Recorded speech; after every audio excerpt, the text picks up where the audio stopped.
So I actually prepared this to get your attention, but I think that was better. So we'll skip this. This is not my real voice. I have a massive cold, so if you don't get what I'm saying, just raise your hand. Okay, so a few years ago, I started working at Bitefender, and a little while after, when the honeymoon was over, I got tasked with building and launching what we call the Bitefender box. Now, Bitefender, some of you may have heard of us. We're a cybersecurity company, so we deal with stuff like hacking and data theft and privacy invasion and things like this. And the Bitefender box is an actual box, a physical product that sits in your home, gives you Wi-Fi, is a router, but it also secures all your connected devices. So basically what it does is it gives you the peace of mind that your connected devices are secured and you're secured in your own home, no matter what you choose to buy and connect and so on. Now, I made this introduction because this presentation is about the lessons we learn while building and mostly while keeping on the market this product.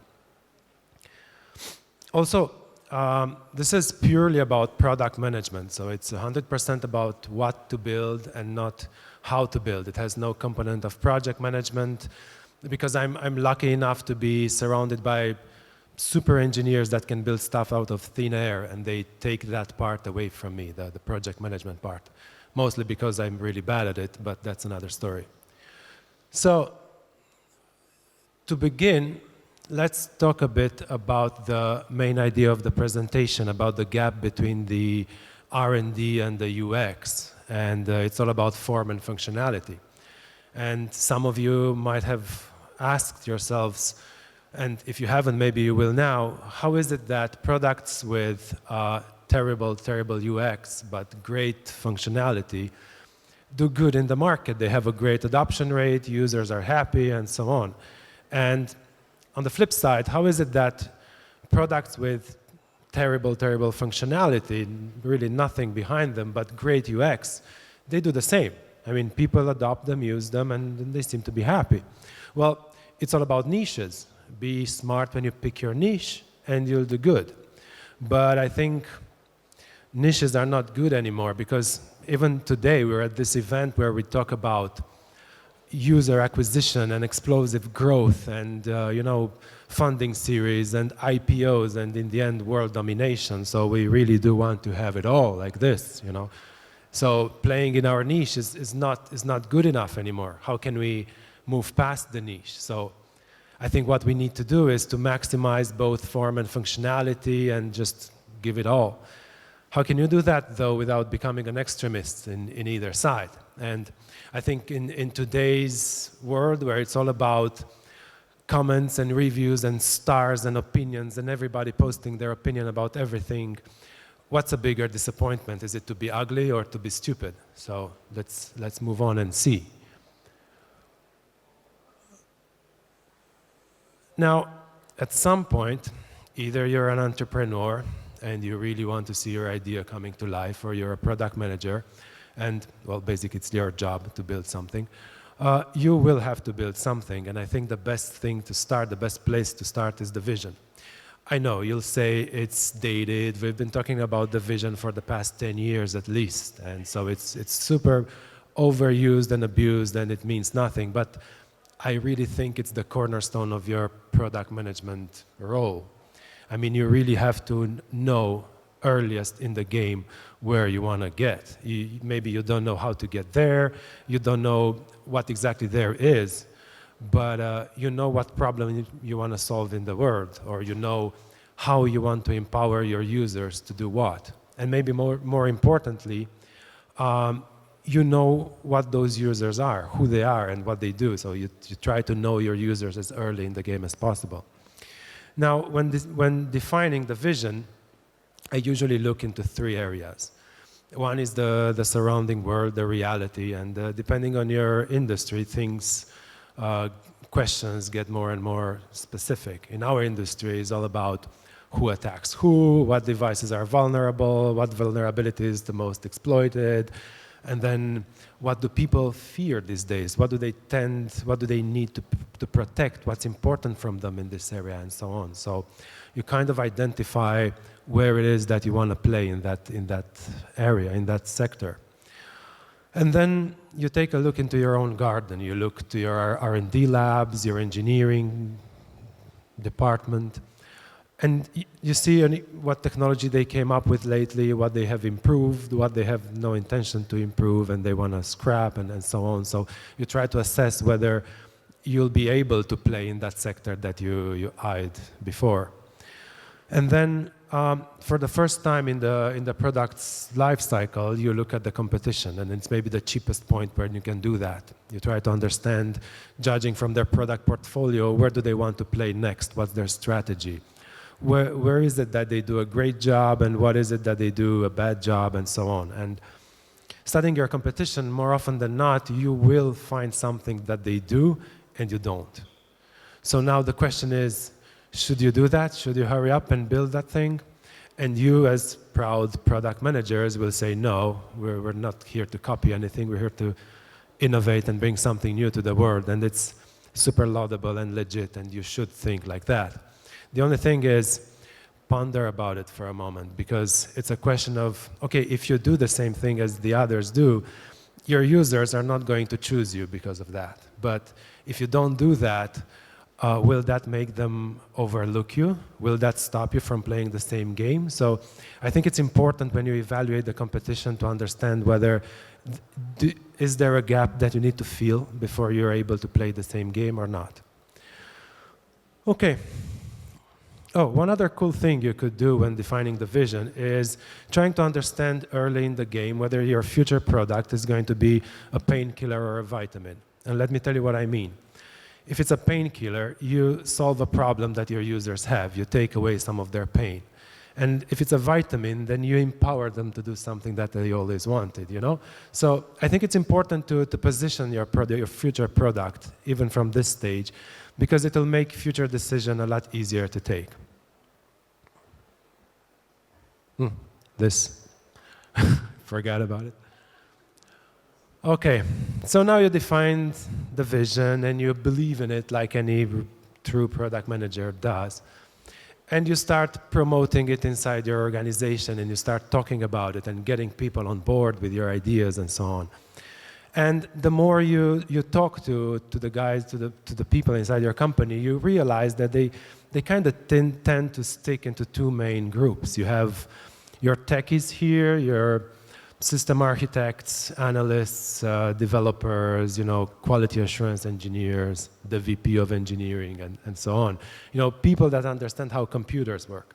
And then on this side here, you have the humanists, your salespeople, your marketing people, your conversion specialists, your UX designers, people that kind of understand how humans work. And as the blonde guy says, very fine people on both sides, no question about it.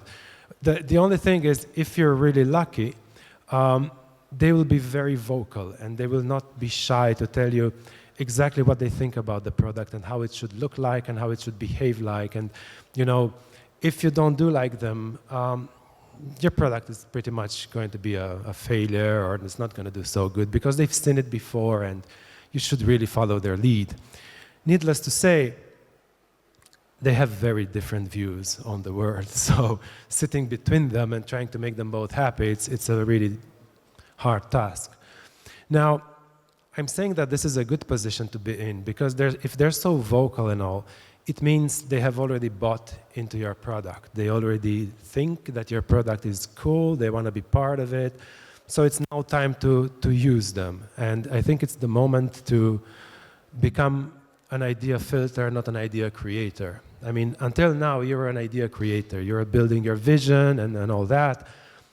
But now it's time to switch roles and try to harvest everyone around you and gather those ideas and decide which one you want to adopt and which one you want to modify and which one you want to ignore and so on. But how can you do this if you don't ask all the questions? I mean, ask all the questions until you know why it takes 3 months and not 2 weeks, or even worse, why it takes 2 weeks and not 3 months, or how will this affect your future positioning, or how will this affect your future infrastructure? And there's so many aspects that you need to cover as a product manager that you can't control all the details. So you need to really ask all the questions all the time until you know what you're told. And I'm stressing this subject because for me it was a tough case. I mean, I was new in Bitefender.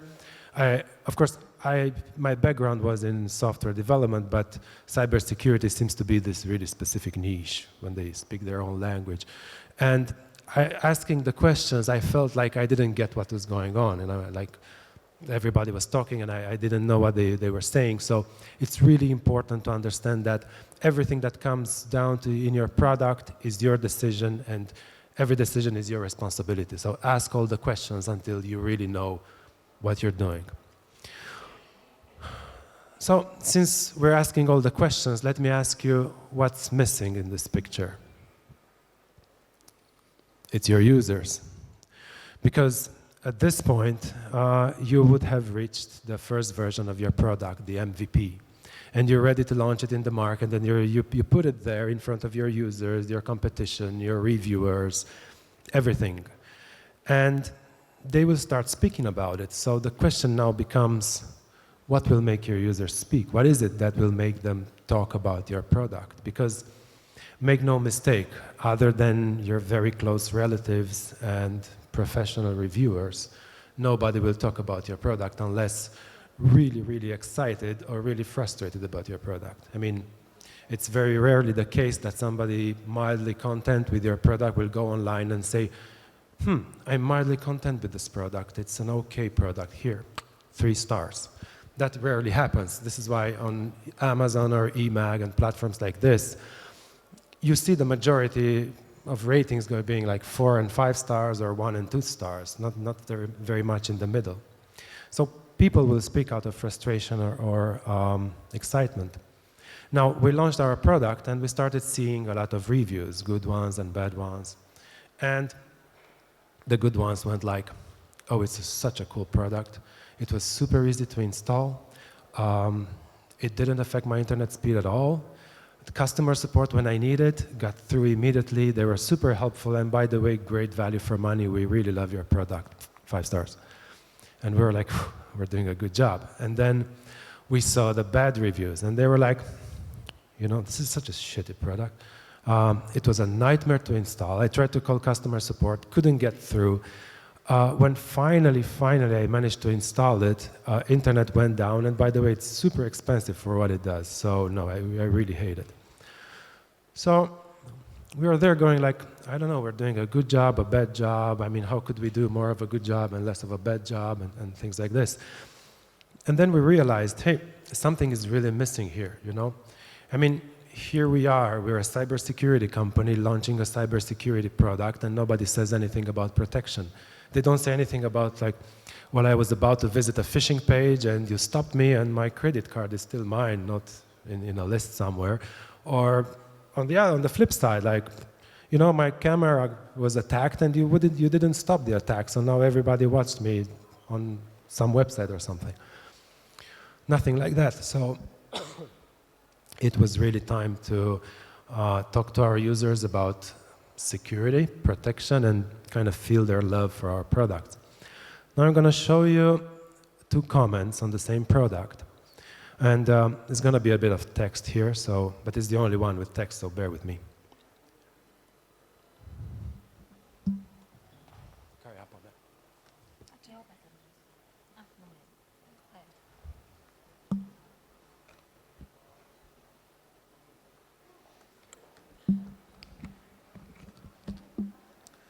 So this first guy, and it's a guy I checked, I didn't just assume. The first guy is pissed off that we don't tell them exactly how we blocked and how we took the decision that it was a malicious activity and what procedure we used to block that thing and so on. So they wanted access to our logs and everything. Now the second guy, basically he doesn't understand what an IP is and why do we keep telling them these messages and so on. So what do we want from them, you know, really? So we were there going like, I know how you feel, bro. But in reality, we had absolutely no idea how they felt. So at this moment, I want to go back to the MVP notion, to the minimum viable product, which we all agree in this room. I think that it's the way we launch products in the market. But the only thing is, that is something that some engineers built for other engineers to see that their technology works. It says nothing about the users. And I think that at this point, we should really be talking about the minimum lovable product. And it's not my term. There's some people at a company called Leverage that define this term. But I think they're onto something, because they define it as the minimum product that brings the maximum amount of love from your earliest adopters. In other words, it's better to build something that a small amount of people love rather than something that a lot of people like. So going back to our angry users, in all honesty, they're valid concerns. And if we were to take each comment one by one, we'd be more than willing and able to answer to them. But what if we had only one answer to everybody? Because in the end, you only have one product. So how can you modify that product to make everyone happy? And should you, in fact, make everyone happy with your product? But thinking about it, we realize that they are both looking for the same thing.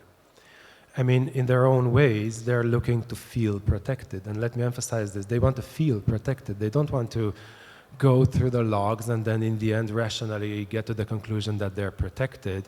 And for sure, they don't want to trust the box that everything is okay. They just want to have that feeling that they're protected. And I saw a presentation this morning about jobs to be done. And it's like, if we were to sell chocolate, we'd say, okay, get this chocolate, eat it, and you'd be energized. And they would get the chocolate, eat it, be energized, and they say, okay, our product works.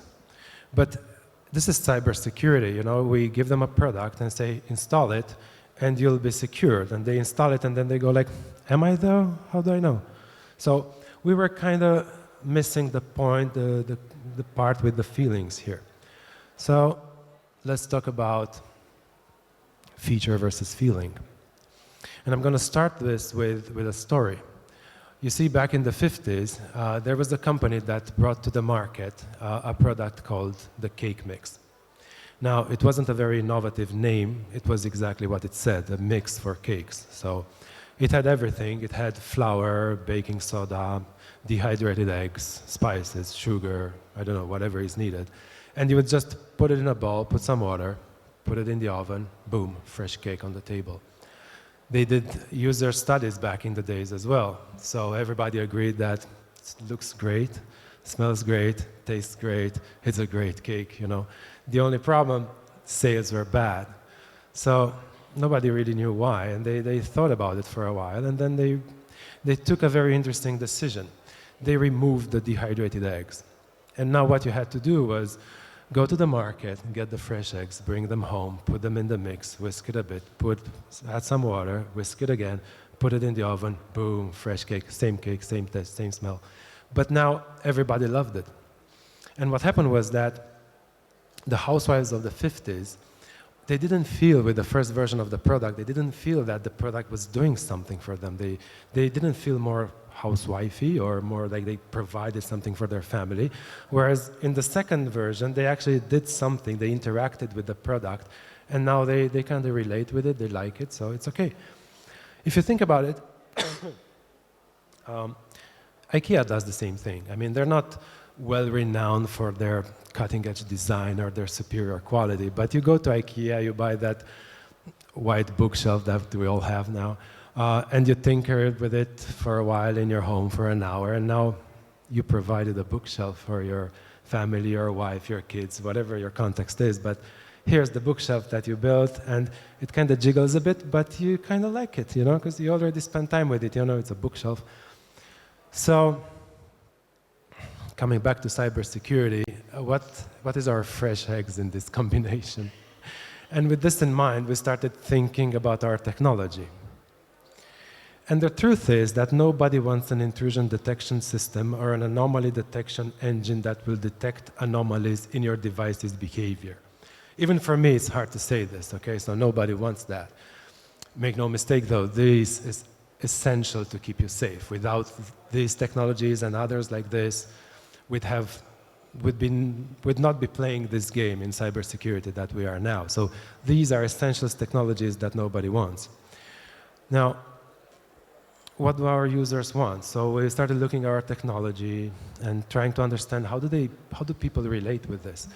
And we realized something quite interesting, that small technologies, that's something like the really, really little brothers of intrusion detection engine, like device detection, which is, it does exactly what it says. It detects devices in your home. It knows like, so right now you have John's iPad and Carl's iPhone and Carmen's smartwatch and so on. And that makes a great impact with our users. I mean, from a pure cybersecurity point of view, that's zero. It does nothing. It is not able to detect anything except devices, but it's not able to detect malicious behavior.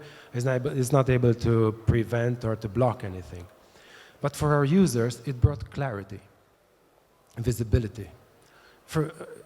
They installed the product, and all of a sudden, the home Wi-Fi was not this invisible Wi-Fi with whoever knows what device is connected in it. All of a sudden, they had this cute little list with devices. You could see that your kid is online. You could see that your neighbor is downloading movies from your network. You could tap a button, block that neighbor. And you could scan your devices for vulnerabilities, and the product will say, hey, by the way, user 123 is not a good username and password. You might want to change it. So already now you provided cybersecurity for your home. You brought visibility, and you tinkered with your product a little bit, okay? So now that you designed the product and you thought about the insides that will give you the technological edge to play the game, and the outsides that will bring you the user experience that your users will, acknowledge that you're able to play the game and so on.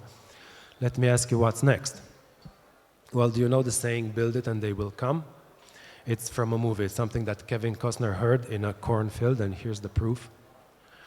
And what they mean is build something that you really believe in, do a great job, put your heart and soul in it, and people will show up.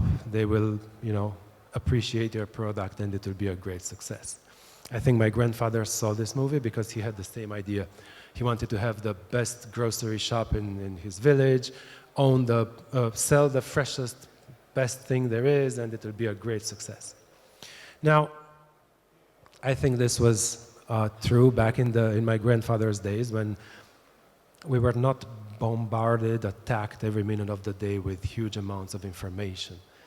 These days, scientists have actually figured out that our highly evolved brains can focus for 8 seconds. 8 seconds, that's it, and then we think about something else. And to give you a bit of comparison, goldfish can focus for 9 seconds. So we're all goldfish, or just a little bit less than that. Now, this is bad news for all of us, but for the product managers of us, this is even worse news, because what this means is that the chances that your users will take the time to use your incredibly designed interface to discover your incredibly designed features are quite slim, if non-existent completely. So what's there to do? Well, hold their hand. The minute they install the product, show them a trick, show them something that the product does for them, confirm the fact that they spent money on something valuable. I'm going to share with you another story, and it's the last story for today. A friend of mine at some point decided that he's not happy with his physique anymore. So he decided to join the gym, and he went all in. Purchased a gym subscription, got a trainer, got measured, body mass index, muscle mass, body fat percentage, everything, science. And the trainer devised a training plan. He stuck with it for a month, and then got measured again, science again, and surprise, body fat percentage hasn't moved, muscle mass has actually gone a bit lower. So you can imagine the disappointment and the disaster, and this whole thing is worthless, it's not working, and so on. Now, you understand his frustration. You also understand the fact that in these cases, this can sometimes happen. It's all about what your previous lifestyle was, how much you're sleeping now, how stressed you are, how much you're eating, what you're eating. It's a lot of factors. But where did the trainer go wrong? You see, he didn't focus on giving his client a quick win. The moment they started training, give him a quick win, you know. We're impatient beings, and we can focus for 8 seconds. So we need to be reassured that we paid money on something valuable, and we're not going to be the ones that, you know, get to this decision. Tell it to us. Tell us that, hey, you did great purchasing this product, and here is why, you know. In our case, is device list, is teaching them how to create a guest network, so now all their precious devices are tucked away safely and everybody else uses another network, or they can scan for vulnerabilities and they get immediate response that something's wrong or everything is okay and things like this. Now, in your case, I have no idea, but remember that we're all goldfish and I'm a goldfish, and use those 8 seconds to teach me a trick and I will probably love your product. All right. Now, if in the meantime, Instagram, WhatsApp, and all that took over and you're sitting there going like this and not knowing who am I and what I was talking about and all that, don't worry, I got you covered, and here's the super compressed version of this presentation known as 5 things to take home with you. The first one, ask all the questions. Remember that as a product manager, you're responsible. It's your decision, your responsibility. So ask all the questions until you really know what's going on. The second one, when it comes to R&D and UX, remember the 2 sides. It's like politics. Keeping them equally unhappy is good politics. Keeping them equally happy, you might launch the product, never, you know. So, but you're welcome to try. 3, when it comes to your users, pick a niche and make them really, really love you, and that's going to prove super beneficial in the long run.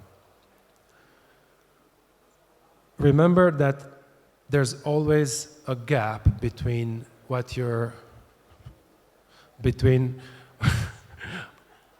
designed the product to do and what your users see as the product doing. There's a difference there. And the last one, make the user feel that your product does something for them really fast, because remember, we're goldfish and you have 8 seconds of our attention. And I think the main conclusion here with the whole thing about the gap between UX and R&D is that there really is a gap, and start designing the products with this in mind instead of trying to fill the gap after you launch the product.